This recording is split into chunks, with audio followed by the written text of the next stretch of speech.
Baiklah, Assalamualaikum warahmatullahi wabarakatuh.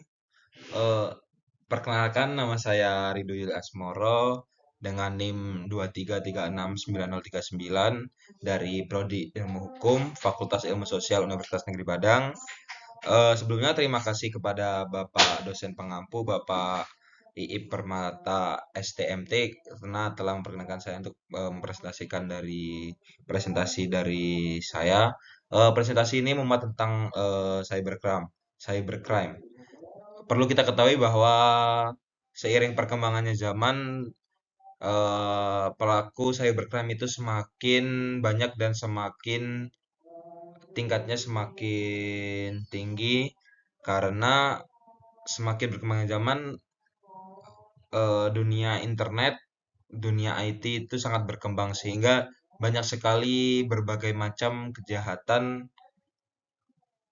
yang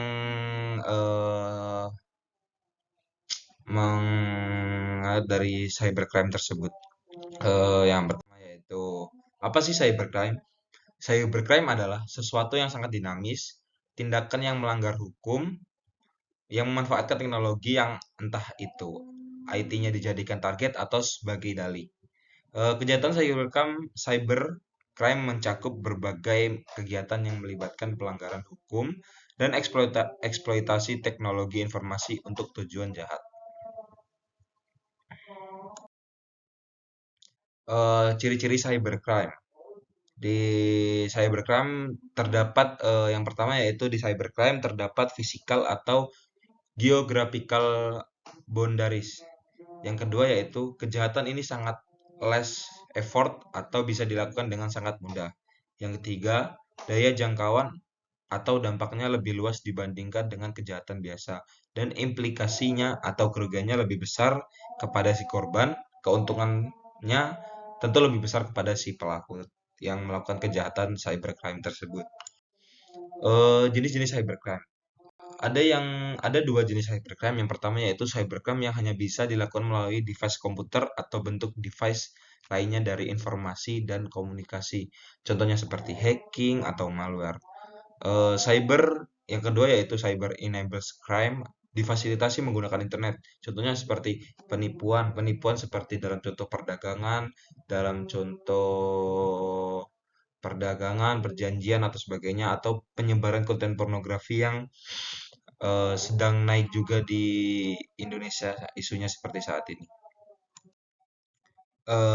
Terus mengapa sih negara perlu mengatur cybercrime?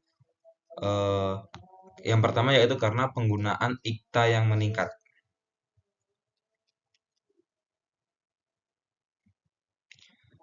Eh, IKTA itu apa sih? IKTA dapat merujuk kepada beberapa hal yang tergantung konteksnya. Salah satu kemudiannya adalah Information Communication Technology Agency. Ini bisa menjadi badan atau lembaga yang bertanggung jawab atas pengelolaan, pengembangan teknologi informasi dan komunikasi di suatu negara atau wilayah. Apakah Anda bisa memberikan konteks yang tentang IKTA? Terus angka kejahatan yang tinggi. Karena semakin bertambahnya semakin tahun angka kejahatan semakin tinggi karena tingkat populasi manusia semakin tinggi. Dan yang ketiga borderless. Negara yang tidak memiliki aturan cyber akan menjadi cyber safe haven. Ada beberapa tujuan dari Budapest, yaitu yang pertama yaitu membangun kebijakan kriminal yang sama untuk melindungi masyarakat dari ancaman cybercrime.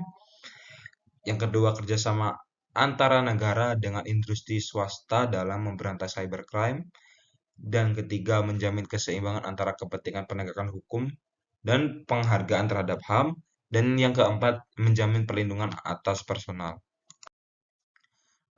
Upaya yang dilakukan pemerintah untuk menanggulangi ini di tingkat nasional yaitu yang pertama, Seksi 1, Hukum Pidana Menteri mengkriminalisasi perbuatan, kemudian bisa ditegakkan hukumnya seperti computer related offense, content ke related offense, copyright ke related offense. Itu dan sanksi, yaitu Seksi 2 Hukum Acara dan Seksi 3 Yurisdiksi. Apa yang dilakukan di tingkat internasional yaitu kerjasama internasional seksi 1 dan ketentuan umum seksi dan kedua ketentuan